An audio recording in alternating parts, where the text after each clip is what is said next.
आज की कक्षा में हम अपनी हिंदी पुस्तक युवक भारती का एक पाठ पल्लवन जो हम पढ़ रहे थे, जिसके लेखक हैं डॉक्टर दयानंद तिवारी जी, उसका भाग 4 देखेंगे। हम पाठ अपना पूरा कर चुके थे, समझ चुके थे पल्लवन क्या है।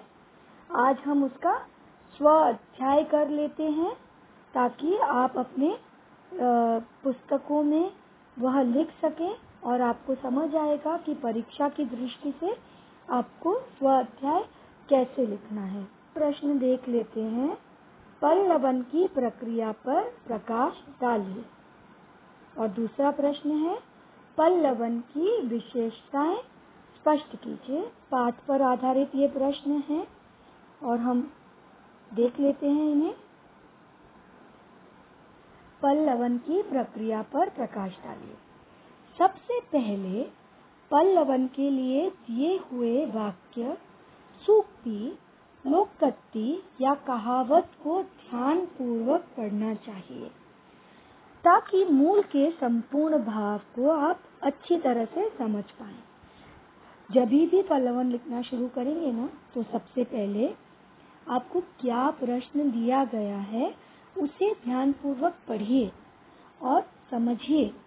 क्योंकि क्या है, जो ये लोकोक्ति या सूक्ति होती है ना, इसके अंदर एक भाव छुपा रहता है और वह भाव आपको अच्छी तरह अगर समझ नहीं आएगा तो पल्लवन करना आपके लिए कठिन हो जाएगा। दूसरा पॉइंट देखते हैं। भाव के नीचे दबे विचारों तथा सहायक विचार को समझने के लिए चिंतन और कल्पना करना चाहिए। अब आपको समझ आ गया कि आपको क्या सूक्ति या क्या लोकोक्ति आपको दी गई है या क्या काव्यांश दिया है, तो अब जो उसके पीछे जो भाव है, उसमें जो दबे हुए विचार हैं, वह समझने के लिए आपका सर्वप्रथम उस पर चिंतन करना आवश्यक है। और साथ ही साथ कल्पना कीजिए कि इसके पीछे जो भाव निहित है वह क्या कहना चाहता है। अगला हम देखेंगे बिंदु, मूल और अप्रधान विचार को समझकर एक एक बिंदु को समझकर अनुच्छेद लिखना चाहिए, कहीं कोई विचार रह न जाए। अब जो मूल उसका जो विचार है या प्रधान विचार है या अप्रधान विचार है, उसे समझिए और एक एक बिंदु को एक परिच्छेद में लिखना है ताकि कहीं कोई विचार रह न जाए। बिंदुओं को कहीं एक जगह लिख लीजिए, जिसे हम फ्लो चार्ट कहते हैं, ऐसा बना लीजिए। अगला बिंदु है, अर्थ अथवा विचार का विस्तार की पुष्टि में जहाँ तहाँ उदाहरण व तर्क दिए जा सकते हैं, परंतु एक उक्ति समझाने के लिए दूसरी जटिल उक्ति नहीं देनी चाहिए। देखिए, आपको अर्थ अथवा विचार का विस्तार करना है तो उसके लिए आपका काम है कि आप तरह तरह के उदाहरण व तर्क दीजिए, पर एक बात आपको ध्यान रखने लायक है कि एक उक्ति के लिए दूसरी जटिल उक्ति ना दे दीजिएगा। जैसे अगर आप लिख रहे हैं नर हो तो निराश न करो मन में, तो आप वहाँ पर उसी बिंदु पर ही केंद्रित कीजिए, कोई दूसरी जटिल उक्ति देकर पूरे के पूरे विचार को छिन्न भिन्न न होने दीजिए। अगला देख लेते हैं, भाव और भाषा की अभिव्यक्ति में पूरी स्पष्टता व मौलिकता होनी चाहिए। जो आप भाषा और भाव का प्रयोग कर रहे हैं उसे स्पष्ट रखिए, उसे जटिल न बनाइए। और भाषा सरल, स्पष्ट व वाक्य छोटे छोटे होने चाहिए। बहुत लंबा अगर आपने वाक्य लिखा और भाषा बड़ी अलंकारिक या कठिन रखी तो उस जो उक्ति का है ना, वह भाव कहीं खो जाएगा। छोटे छोटे वाक्य रहेंगे ना तो बहुत आसान होता है एक से दूसरे भाव को जोड़ना। और अलंकारिक व कठिन भाषा से तो बचना ही है। छठवां है, पल्लवन लेखन अनावश्यक विस्तार तथा अप्रासंगिक बातों का उल्लेख नहीं होना चाहिए। देखिए, अनावश्यक रूप से उसे विस्तार करेंगे। आपको शब्द सीमा भी पता है, आपको पल्लवन की सीमा भी पता है, और साथ ही साथ यहाँ वहाँ की कहानियां न लिखें, बिल्कुल उल्लेख न करें। लेखक के मूल भाव व विचार पर टीका टिप्पणी बिल्कुल न करें। देखिए, आप किसी की उक्ति का पल्लवन कर रहे हैं, न कि आप अपने खुद के कोई भी टीका टिप्पणी उसमें करिए या उसमें उसका प्रयोग कीजिए, तो आप पल्लवन का जो मूल है वह उससे भटक जाएंगे। 7वां है, पल्लवन की रचना हर हाल में अन्य पुरुष में होनी चाहिए। देखिए, आपको समझाया मैंने, उत्तम और मध्यम पुरुष में बिल्कुल न करिए, कदाचित आप अन्य पुरुष में लिखिए। साथ ही साथ मूल लेखक के विचारों का ही हमें विश्लेषण करना है। मैंने आपको विश्लेषण का मतलब समझाया था, एनालिसिस करना, तो हमें सिर्फ मूल लेखक के विचारों का ही विश्लेषण, छानबीन, जांच करनी है। हमें अपनी कोई भी टीका टिप्पणी, आलोचना इसमें बिल्कुल भी नहीं करनी है। उससे आप बचिए। सीधी सादी भाषा में आपको उसका संश्लेषण, विश्लेषण करना है, न कि आलोचना या टीका टिप्पणी।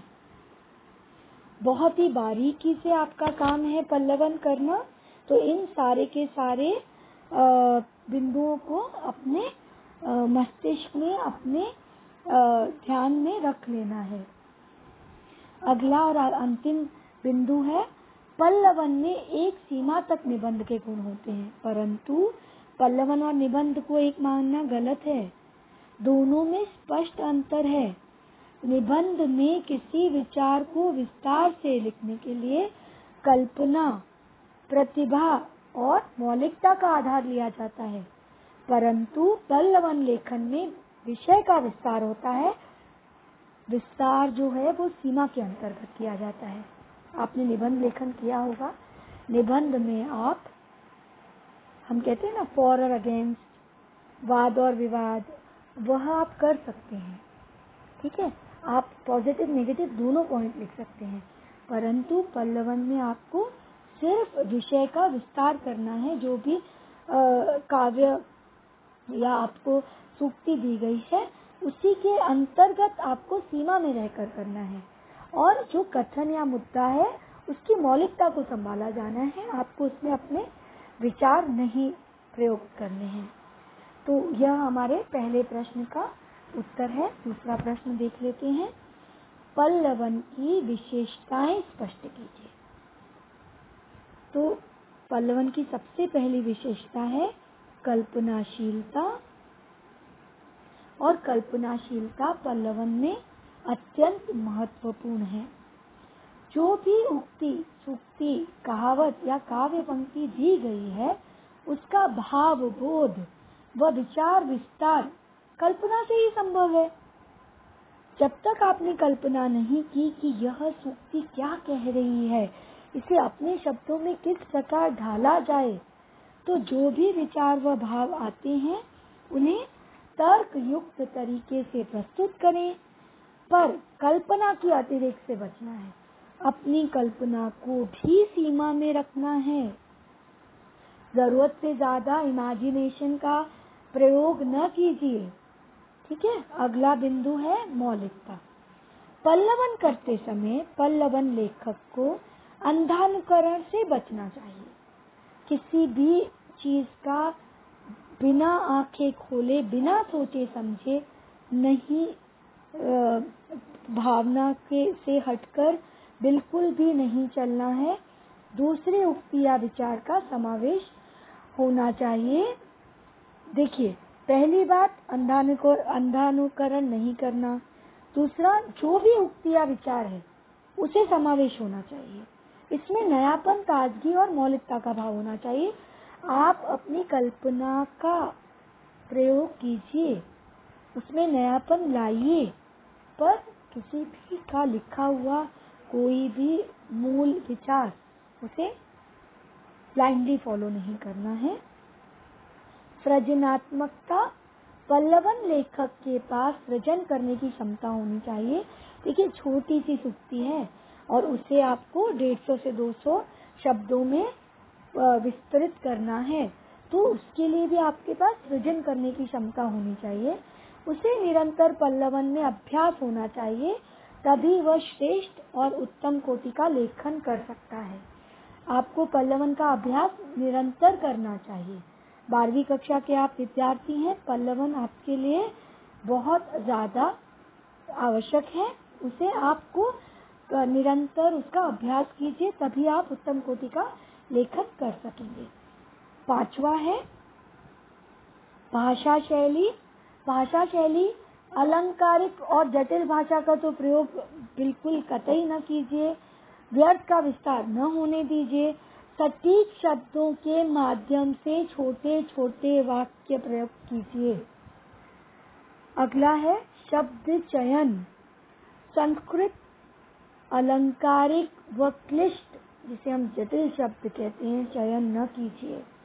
यथासंभव सरल भाषा का प्रयोग करेंगे तो आपका जो इसका मूल विचार है बहुत ही सुंदर तरीके से पाठक या पढ़ने वालों तक पहुंचेगा। सहजता पल्लवन सहज व स्वाभाविक होना चाहिए।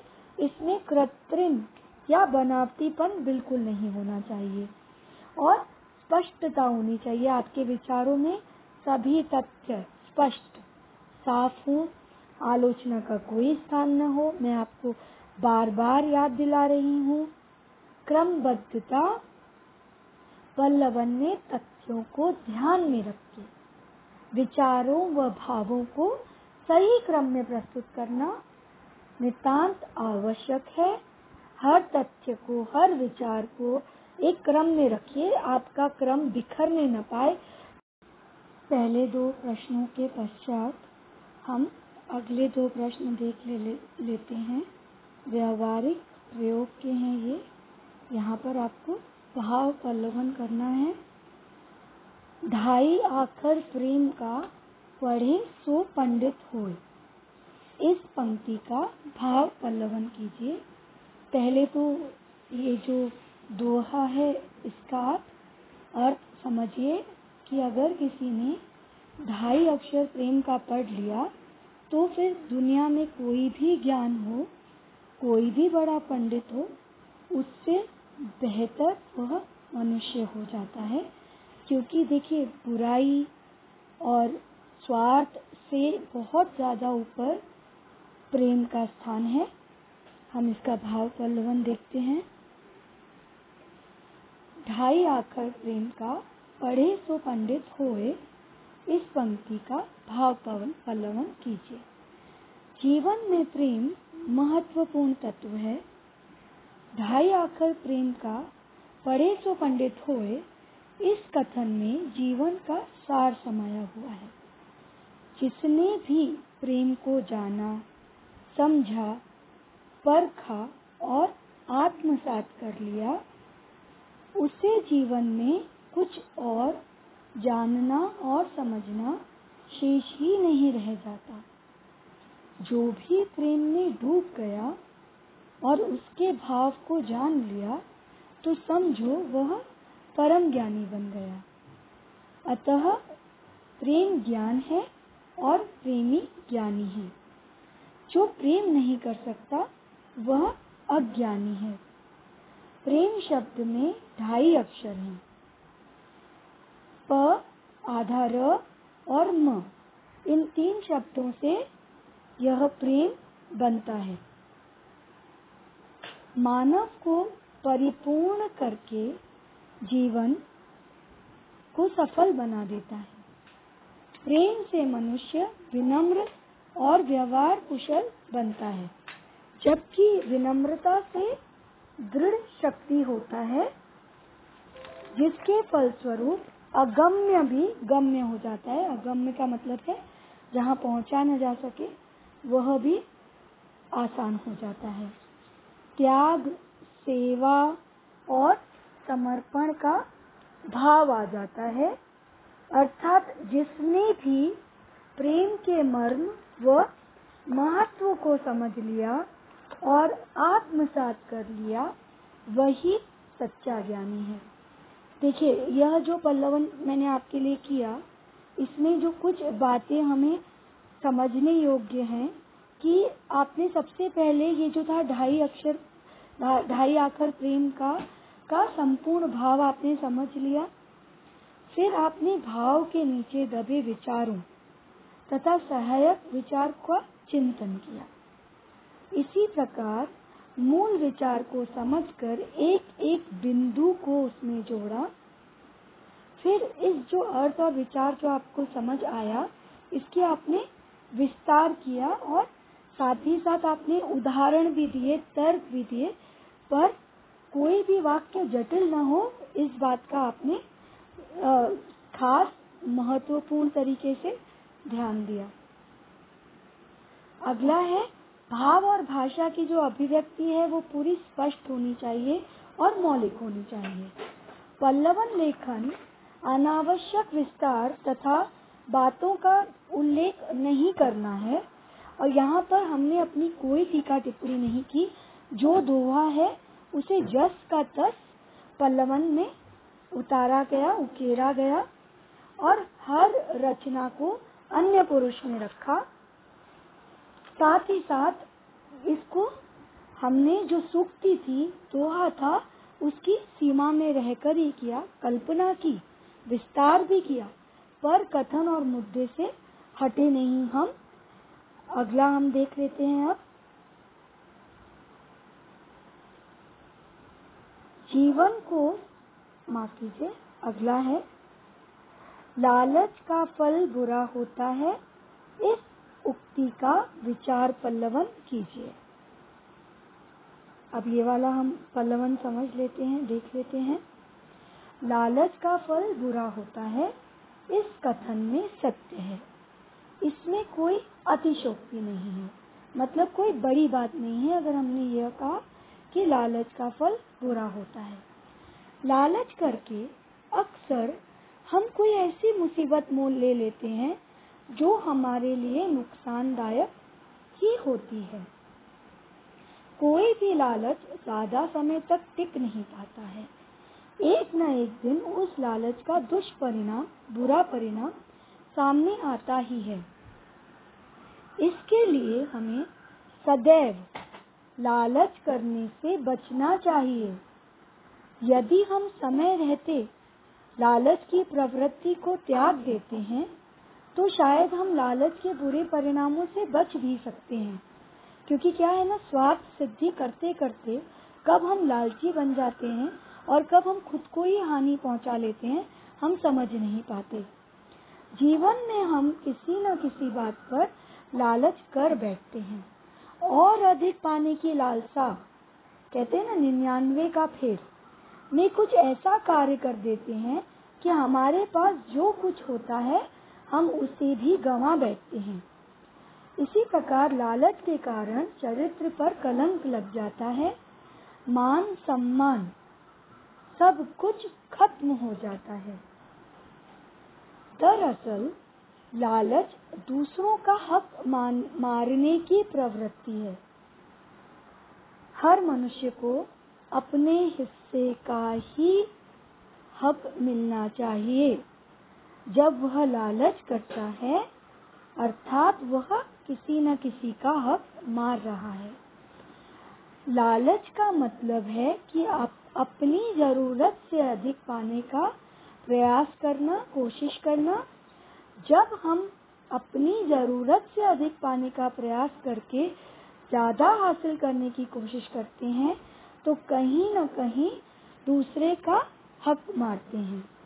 लालच के कारण ही मन में पाप, दूसरे की बुराई का नापाक इरादा, अविश्वास, बेईमानी आदि पनपते हैं, जिसमें दया, सहानुभूति और परोपकार कहाँ तिरोहित हो जाता है, पता ही नहीं चलता। तिरोहित का मतलब है बह जाना, गल जाना, खत्म हो जाना। लालच से मानवता का भी घोर पतन हुआ है। मानव का जन्म ही इस धरती पर इस कारण से हुआ है, नाम ही है उसका मानव, और उसकी पहचान है मानवता। पर जहाँ लालच और स्वार्थ बीच में आ जाता है तो पूरी की पूरी संपूर्ण मानवता का घोर पतन गर्त में गिर जाती है। तो हम खत्म करते हुए इस भाव पल्लवन को कहते हैं, सच कहते हैं कि लालच का फल बुरा होता है। पूरे के पूरे पाठ को मैंने आपको समझा दिया। संक्षेप में अब इसे समझ लेते हैं एक बार, इसी बहाने रिवाइज हो जाएगा हमारा। संक्षेप में समझते हुए किसी उक्ति, सूक्ति, भाव, विचार अथवा वाक्य के मूल भाव को विस्तार के साथ लिखना भाव पल्लवन कहलाता है। पेड़ में से फूटे नए पत्ते, बिंदु बिंदु जोड़कर बनी कृति, बूंद बूंद से सागर, इस प्रक्रिया को पल्लवन कहते हैं। छोटी सी बात को विस्तार में कहना। अतः किसी विचार, उक्ति अथवा वाक्य में निहित व्यापक संदेश को विस्तार देना ही पल्लवन है। आप समझ गए होंगे कि भाव पल्लवन के स्वरूप में मूल भाव की मान्यता, धारणा आदि का उल्लेख और प्रेरणाप्रद संदेश आते हैं। देखिए, आपको ये 3 बातें समझनी पड़ेंगी। मूल भाव क्या है, दूसरा है कि मूल भाव की आपने क्या धारणा बनाई है और लेखक उसमें क्या कहना चाहता है। पर याद रखिए, कोई टीका टिप्पणी न कीजिए, आलोचना नहीं कीजिए। मूल भाव की धारणा को समझते और संभालते हुए, और सबसे आखिर में प्रेरणाप्रद संदेश, आपको कोई न कोई संदेश वहाँ पर देना चाहिए। अगर आप इन तीनों की सहायता से पल्लवन बनाएंगे तो आपके लिए पल्लवन करना बहुत ही सरल हो जाएगा।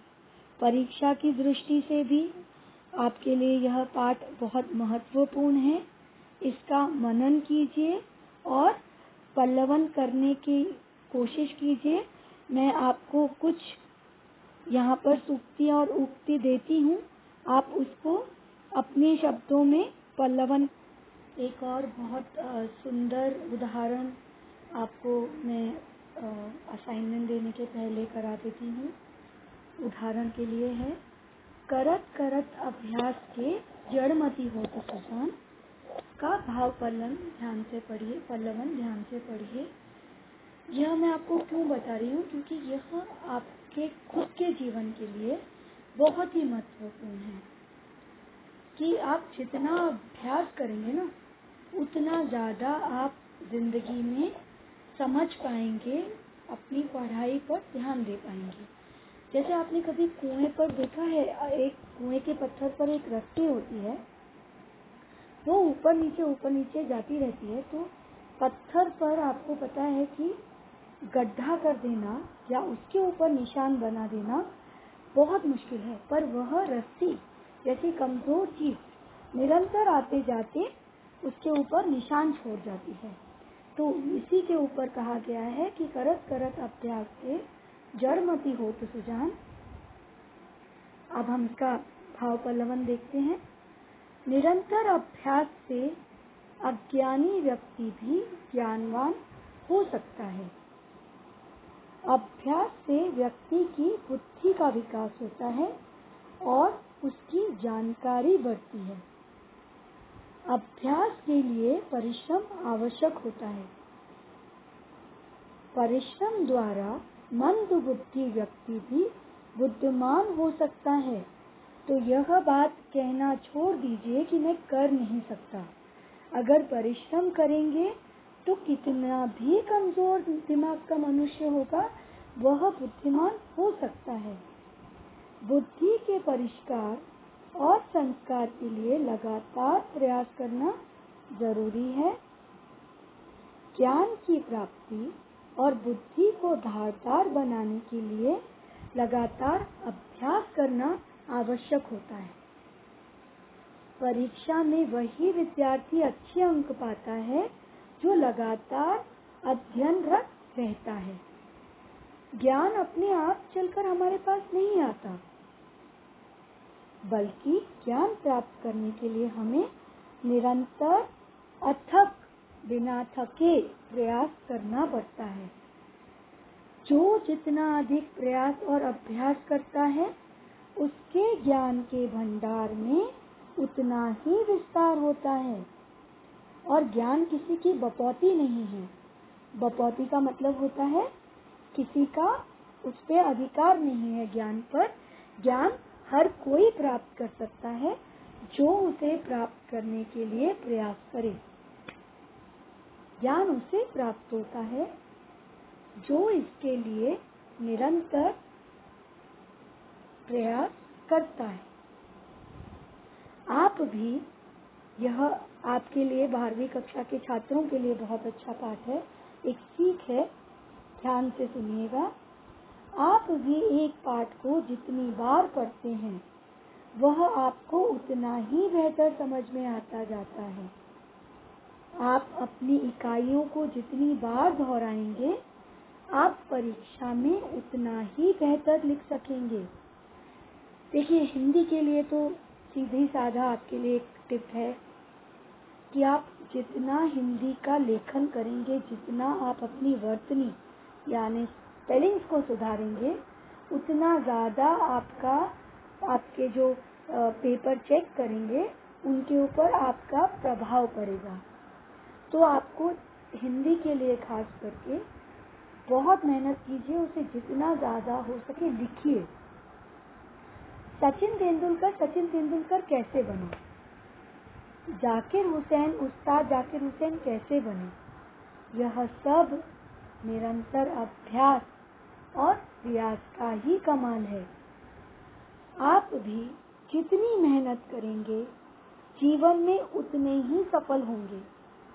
तो विद्यार्थियों, यह आपके लिए बहुत अच्छी सीख है कि निरंतर अभ्यास कीजिए, अपनी पढ़ाई पर ध्यान दीजिए, तो कोई भी परीक्षा आपके लिए बिल्कुल कठिन या जटिल नहीं होगी। अब आप देख लीजिए आपको किन उक्तियों सुक्तियों का भाव पल्लवन करना है। पर उपदेश कुशल बहु तेरे, इसका मतलब होता है कि दूसरों को उपदेश देना बहुत आसान है। बोलते हैं ना, प्रैक्टिस व्हेन यू प्रीच। तो यह एक आपको करना है। मन के हारे हार है, मन के जीते जीत। अब ये जो सूक्ति है, ये बिल्कुल आपके नर हो तो निराश न करो मन को, जैसा है कि अगर आप मन से हार गए तो आप मतलब आपकी हार हो गई। और इसी प्रकार अगर आपने अपने मन के ऊपर विजय प्राप्त कर ली, और अगर आपने अपने मन के ऊपर बोलते हैं ना, पूरा का पूरा आपका कंट्रोल है, आपके मन के ऊपर, आपकी सोच के ऊपर, आपके विचारों के ऊपर आपका नियंत्रण है, तो आपके मन को आप जीत सकते हैं। अगला है परिश्रम सफलता की कुंजी है। बहुत सुंदर विचार है। यही हमने अभी पढ़ा कि परिश्रम के सिवाय कुछ भी नहीं मिलता। बैठे बैठे तो भोजन भी मुख में अपने आप नहीं जाता। चींटी भी अगर काम न करे तो उसे भी भोजन नहीं मिलेगा। तो परिश्रम सफलता की कुंजी है। कुंजी का मतलब होता है चाबी। तो यह तीनों आपको मैंने सूक्ति दिए हैं। आप इसका भाव पल्लवन करने की कोशिश कीजिए। आपसे निवेदन है कि हिंदी लिखिए तो आपको वह आसान लगेगी आगे भी। और इसी के साथ ही आज का हमारा कक्षा समाप्त होती है इस पाठ के साथ। अगली कक्षा में हम एक नए पाठ के साथ आएंगे और उसे समझने की कोशिश तथा प्रयास करेंगे।